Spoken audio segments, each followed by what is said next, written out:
Hello, welcome to all of you. Good morning.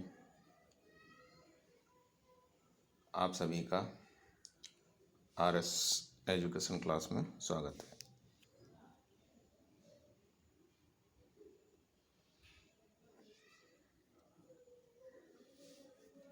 आज हम English pedology के अंतर्गत दो नए टीचिंग मेथड के बारे में अध्ययन करेंगे। इससे पहले हमने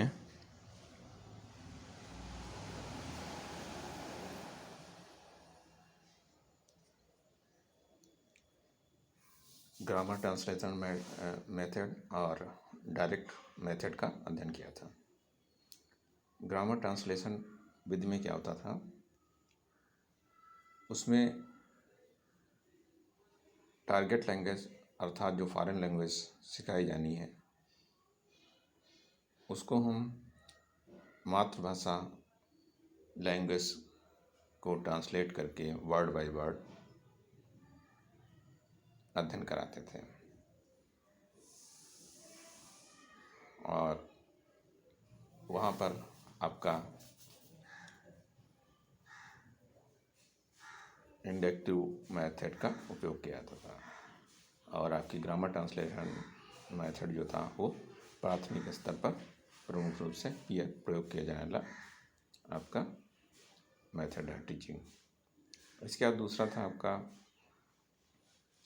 direct teaching method. Direct teaching method में क्या था, इसमें इंग्लिश टू इंग्लिश आपको लर्निंग कराई जाती थी। इसमें किसी अन्य भाषा का सहयोग नहीं लिया जाता है और डायरेक्ट आपको जिस भाषा को सिखाना है उसी भाषा का प्रयोग किया जाता है। और ये भाषा जो डायरेक्ट है वो सभी के लिए पूर्ण रूप से संतुष्ट करने वाली नहीं है।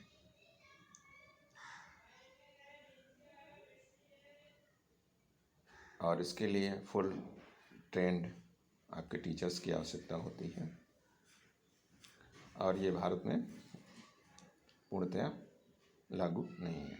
इसके बाद तीसरा मेथड है बाइलिंगुअल मेथड। तो ये बाइलिंगुअल टीचिंग मेथड जो है अर्थात द्विभाषी शिक्षण विधि। बाइलिंगुअल मेथड जो है इसका विकास जो है सीजे डॉटसन ने किया था और इसकी यूनिट सेंटेंस है, अर्थात इसमें जो मुख्य इकाई होती है वाक्य होता है।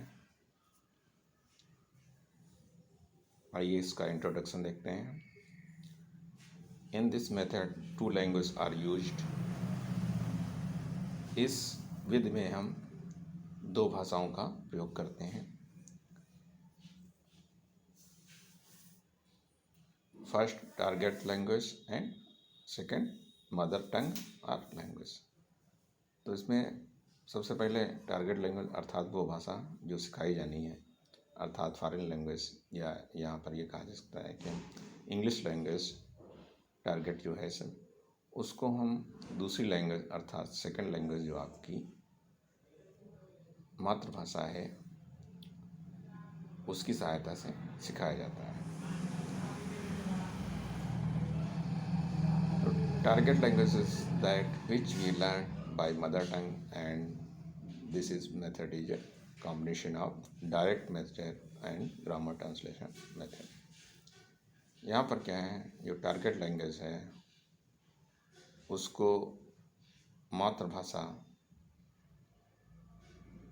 के सहयोग से सिखाया जाता है और उसमें आपके जो डायरेक्ट मेथड है और ग्रामर ट्रांसलेशन मेथड है दोनों तरीक़ों का कंबाइंड रूप से प्रयोग किया जाता है। अर्थात बाइलिंगुअल मेथड वो है जिसमें टारगेट लैंग्वेज को मदर लैंग्वेज के कॉम्बिनेशन के द्वारा लर्निंग प्रोसेस कंप्लीट कराया जाता है।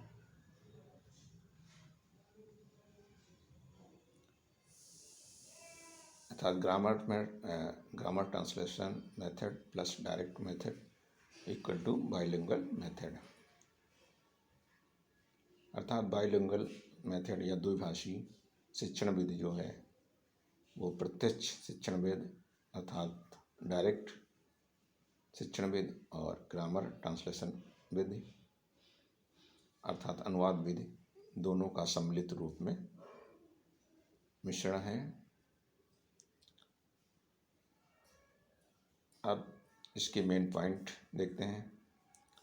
बाइलिंगुअल टीचिंग मेथड में मेन पॉइंट क्या है? Number 1, used by only teacher not by student. इसमें क्या होता है, टीचर जो होता है वो प्रमुख भूमिका निभाता है और जबकि स्टूडेंट या लर्नर है वो आपकी द्वितीयक भूमिका में रहता है अर्थात वो कम सक्रिय रहता है। Word to word translation not done. इसमें शब्द और शब्द तो वर्ड टू वर्ड अर्थात एक शब्द और एक शब्द से दूसरे शब्द का डायरेक्ट अनुवाद नहीं किया था। जैसा अनुवाद शिक्षण विधि में था ग्रामर ट्रांसलेशन, वहाँ वर्ड बाय वर्ड ट्रांसलेशन करके लर्निंग प्रोसेस कंप्लीट होता था, जबकि यहाँ पर वर्ड टू वर्ड ट्रांसलेशन नहीं होता है। केवल जो कुछ कठिन आपके जो शब्द होते हैं जो क्लियरफाई नहीं हो पाते हैं उसको ट्रांसलेशन के द्वारा क्लियर कराया जाता है। तीसरा पॉइंट है mother tongue is used to clear meaning. अर्थात यहाँ पर जो कुछ कठिन शब्द आते हैं या हार्ड मीनिंग आती हैं उनको स्पष्ट करने के लिए मातृभाषा का प्रयोग किया जाता है अर्थात अनुवाद का प्रयोग किया जाता है। Rule of grammar are not touched separately. यहाँ पर जो व्याकरण के नियम हैं अर्थात ग्रामर के जो रूल्स होते हैं उनको अलग से नहीं सिखाया जाता, बल्कि उसी समय जब शिक्षण कार्य कराया जाता होता है उसी में सम्मिलित करके सिखाया जाता है। 3P अर्थात PPP are used in this method. इसमें 3P प्रिंसिपल का प्रयोग किया जाता है। 3P मीन्स क्या है, ये 3P क्या है शिक्षण में? तो पहला P है प्रेजेंटेशन, किसी विषय वस्तु का प्रस्तुतिकरण करना। दूसरा P है प्रैक्टिस अर्थात जो टीचर द्वारा या शिक्षक द्वारा विषय सामग्री प्रस्तुत की गई उसका अभ्यास कराना। और तीसरा P है यहाँ पर प्रोडक्ट अर्थात जो सिखाया गया है उसका अधिगम पूर्ण रूप से विद्यार्थी ने ग्रहण किया कि नहीं ग्रहण किया ये जानना। तो 3P के अंतर्गत शिक्षक जो होता है अपने सबसे पहले विषय सामग्री को प्रस्तुत करता है और उसको छात्र द्वारा अभ्यास करवाता है और उसके बाद ये देखता है कि वो सामग्री उसने कितना ग्रहण किया और उसने उस अधिगम आपके कार्य को कितना सफलतापूर्वक संपादित किया। ये यहाँ पर 3P है अर्थात बाइलिंगुअल मेथड में 3P का आपका यूज किया जाता है। इस प्रकार हम देख रहे हैं जो बाइलिंगुअल मेथड है इसमें टीचर आपका सक्रिय रहता है, वो किसी भी विषय सामग्री को सिखाता है। लेकिन यहाँ पर जिस प्रकार ग्रामर आपका ट्रांसलेशन मेथड में वर्ड बाय वर्ड ट्रांसलेशन करके सिखाया जाता था, यहाँ पर केवल ट्रांसलेशन का सहारा उस समय लिया जाता है जब कोई स्टूडेंट या लर्नर जो होता है मदर टंग, जब कोई कठिन वर्ड आते हैं, डिफ़िकल्ट वर्ड आते हैं या जो वो सामग्री आपका फॉरेन लैंग्वेज या जो टारगेट लैंग्वेज होती है उसमें क्लियरिफाई नहीं हो पाता, तो वो ये चीज़ जो होती है वो उसको मदर टंग अर्थात मातृभाषा के द्वारा क्लियर किया जाता है, न कि पूरा उसको वर्ड बाय वर्ड ट्रांसलेशन करने के लिए। और दूसरी चीज़ है यहाँ पर जो ग्रामर के रूल्स होते हैं वो अलग से नहीं सिखाए जाते हैं जैसा ग्रामर ट्रांसलेशन में होता है, ये उसी का एक पार्ट होते हैं। और यहाँ पर 3P प्रिंसिपल का प्रयोग किया था अर्थात टीचर पहले प्रेजेंटेशन करता है और फिर उसकी प्रैक्टिस कराता है और उसके बाद प्रोडक्ट आपका कंप्लीट होता है अर्थात शिक्षण प्रक्रिया पूर्ण होती है। इसके बाद आता है merits of bilingual method. Merit अर्थात इसकी गुण या विशेषताएं। Time and labour save, accuracy, less costly. Time and labour save अर्थात इसमें शिक्षक ही अधिक सक्रिय रहता है, शिक्षक द्वारा ही संपूर्ण कार्य कराया जाता है, इसलिए उसके द्वारा जो कार्य होता है ये समय की बचत होती है। लेकिन स्टूडेंट जो होता है इसमें निष्क्रिय बना रहता है। एक्यूरेसी, चूँकि शिक्षक द्वारा ही संपूर्ण कार्य, अधिकांश कार्य जो होता है शिक्षक द्वारा ही संपादित होता है, तो इसमें शुद्धता भी बनी रहती है।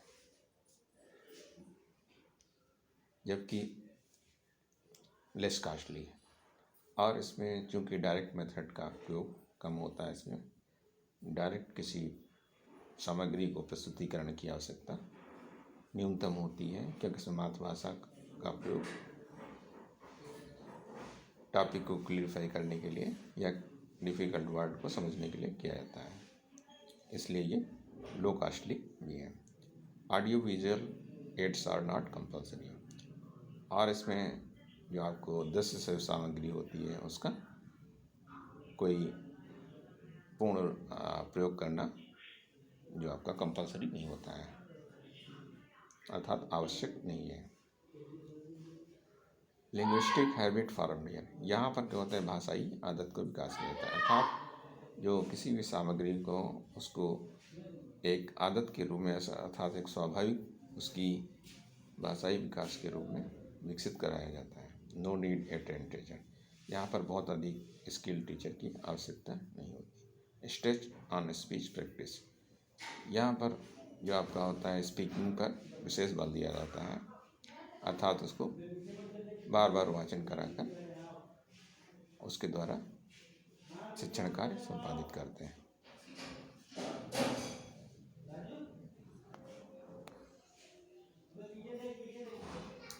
अब इसकी डिमेरिट्स देखते हैं। तो बाइलिंगुअल मेथड की डिमेरिट्स क्या है? रीडिंग राइटिंग प्रैक्टिस इग्नोर्ड, इस विधि में रीडिंग और राइटिंग जो होता है इन शिक्षण कौशलों को इग्नोर किया जाता है, जबकि यहाँ पर मेन आपका फोकस आपका स्पीकिंग और लिसनिंग का रहता है। मेनली आपका लिसनिंग ही होता है, क्योंकि अधिकांश समय शिक्षक ही शिक्षण सामग्री प्रस्तुत करता है, तो लिसनिंग का महत्व सबसे अधिक है, फिर उसके बाद दूसरा स्पीकिंग का जाता है। लेकिन यहाँ पर रीडिंग और राइटिंग इन दो शिक्षण कौशल को लगभग इग्नोर किया जाता है। लैंग्वेज मिक्स हैबिट, इसमें दो लैंग्वेजों का प्रयोग किया जाता है, जो कि एक आदत के रूप में शामिल हो जाता है, जो कि आगे चल के लर्नर के लिए अधिक लाभदायी नहीं होता है। स्टूडेंट पैसिव, यहाँ पर स्टूडेंट जो होता है वो कम सक्रिय रहता है, क्योंकि अधिकांश कार्य जो होता है शिक्षक द्वारा कराया जाता है, और वो उसको केवल अभ्यास कार्य स्टूडेंट से करवाता है, जिसके कारण शिक्षक स्टूडेंट जो होता है वो अपने स्वयं को उसमें कम सक्रिय पाता है। This is on experimental stage only, ये केवल प्रायोगिक स्तर पर प्रयोग की जा रही है, अर्थात इसका भारत में बहुत कम प्रयोग हो रहा है, और ये केवल प्रयोग स्तर पर ही है, और ये मनोवैज्ञानिक सिद्धांतों को बहुत अधिक पालन नहीं करती, क्योंकि इसमें टीचर का रोल अधिक होता है, जबकि स्टूडेंट का रोल टीचर की अपेक्षा कम है। इसलिए इसको आपकी जो मनोवैज्ञानिक विधियों के अंतर्गत शामिल नहीं किया जाता है, क्योंकि इसमें स्टूडेंट को स्वयं करके सीखने पर बहुत कम बल दिया जाता है। इसके बाद आइए देखते हैं new West teaching method.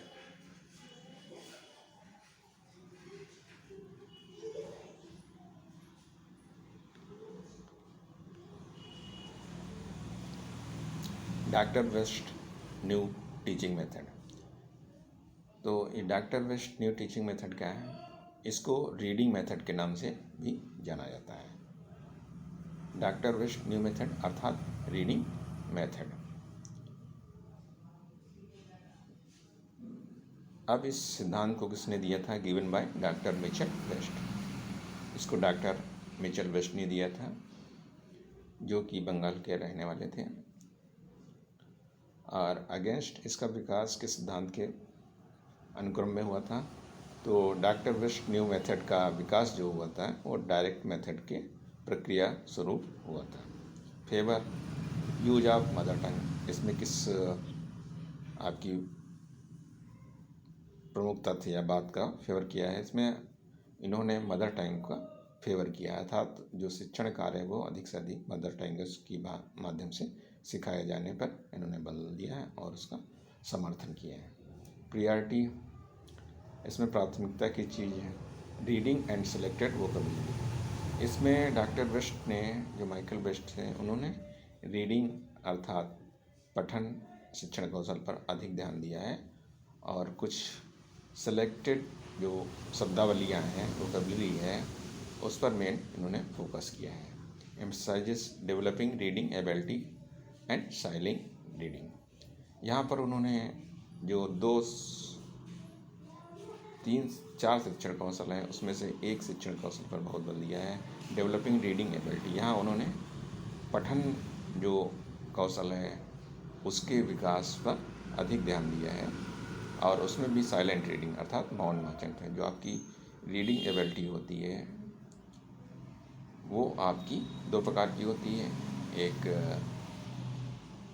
Silent reading और दूसरी ओरल अर्थात सस्वर वाचन और मौन वाचन। तो उन्होंने इन 2 वाचन पर विशेष ध्यान दिया है, रीडिंग पर, एक ओरल दूसरा साइलेंट। अब ये डायरेक्ट वेस्ट थे, माइकल वेस्ट, इन्होंने 2 बुक्स लिखी हैं, एक बाइलिंग्विज्म और दूसरी है learning to speak a foreign language. अब इस डॉक्टर वेस्ट के न्यू मेथड के बारे में देखते हैं, इसमें क्या पॉइंट है। Learning to read a language is by far the shortest road to learning to speak and write it. यहाँ पे इन्होंने कहा है जो आपका लर्निंग होता है अर्थात शिक्षण जो कार्य होते हैं, टू रीड ए लैंग्वेज, एक भाषा को सिखाने की जो प्रक्रिया होती है, is by far the shortest road, वो ठीक उसी प्रकार की है जिस प्रकार किसी एक लघु जो आपका होता है संक्षिप्त रास्ता होता है किसी मार्ग पहुंचने का, टू स्पीक एंड राइट। इन्होंने जो होता है किसी भी भाषा जो होती है जो आपकी फॉरेन भाषा है उसको सिखाने की तुलना एक यात्रा से की है, संक्षिप्त यात्रा की सी है जिसमें हम स्पीक एंड राइट बोल और लिख कर उसके सहयोगी के रूप में आपकी फॉरेन भाषा को सिखा सकते हैं। इन्होंने रीडिंग एबिलिटी को 2 पार्ट्स में डिवाइड किया है, एक ओरल दूसरा साइलेंट। तो ओरल में क्या, ओरल जिसको हिंदी में सस्वर वाचन कहते हैं, जिसमें स्टूडेंट या लर्नर बोलकर शिक्षण कार्य करता है, और जबकि दूसरा होता है साइलेंट अर्थात मौन वाचन, जिसमें वो जो स्टूडेंट या लर्नर होता है वो बिना शब्दों का उच्चारण किए मौन पठन करता है।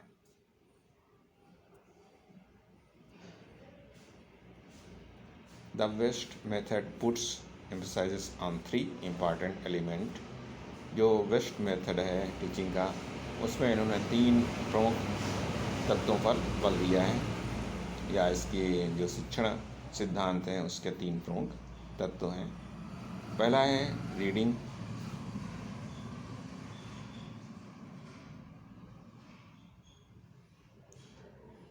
अर्थात पठन। दूसरा है secondary readers with selected vocabulary, and thirdly जजियस यूज ऑफ मदर टंग। तो इन्होंने अपने शिक्षण विधि में डॉक्टर वेस्ट ने 3 तत्वों को महत्व दिया है। पहला रीडिंग अर्थात पठन प्रक्रिया को, और दूसरा रीडर्स को, वो जो पठन कार्य करेगा अर्थात लर्नर, वो एक अपनी सेलेक्टेड वोकैबुलरी अर्थात कुछ निश्चित शब्दावलियों के द्वारा मदर टंग की सहायता से पठन कार्य करेगा। आइए देखते हैं इसके मेन फीचर्स क्या हैं। The main features of doctor West new method. Reading, according to doctor West, Indian children should first be taught how to read English. यहाँ पे उन्होंने बता रहे हैं डॉक्टर वेस्ट कि जो भारतीय बच्चे हैं उनको सबसे पहले यदि इंग्लिश सिखानी है तो सबसे पहले उनको उसके रीडिंग एबिलिटी का विकास करना है, अर्थात उनको इंग्लिश भाषा कैसे पढ़नी है, सबसे पहले इस भाषा पर ध्यान दिया जाए और उनको सबसे पहले रीडिंग एबिलिटी का उनमें विकास किया जाए। The teacher should engage them in purposeful silent reading.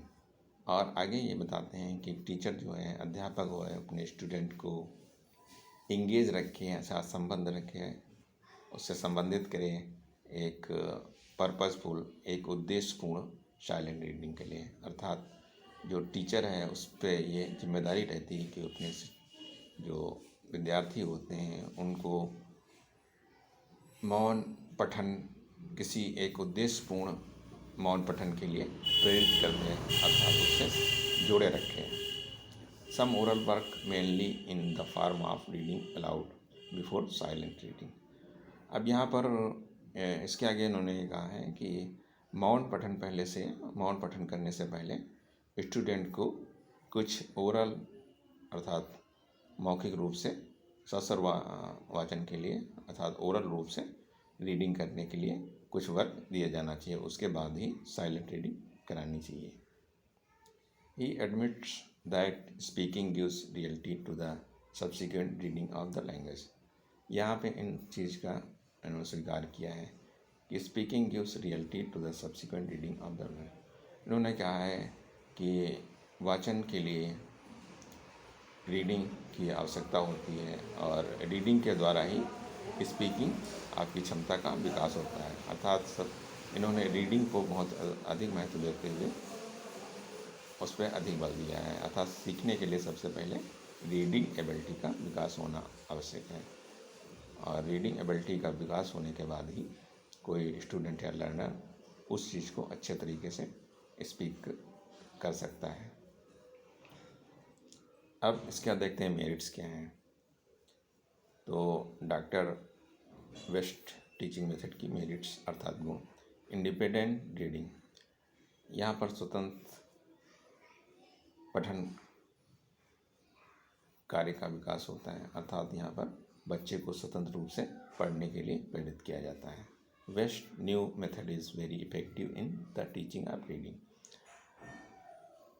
अब यहाँ पर जब देख रहे हैं कि जो डॉक्टर वेस्ट का मेथड है वो स्टूडेंट को रीडिंग के लिए प्रेरित कर रहा है, तो इसके द्वारा हम रीडिंग अर्थात पठन एबिलिटी के विकास के लिए ये विधि काफ़ी सफल है। अर्थात यदि किसी छात्र में रीडिंग स्किल्स का विकास करना है तो डॉक्टर न्यू मेथड जो है वो आपका करेक्ट रहता है। The practice exercise are quite interesting.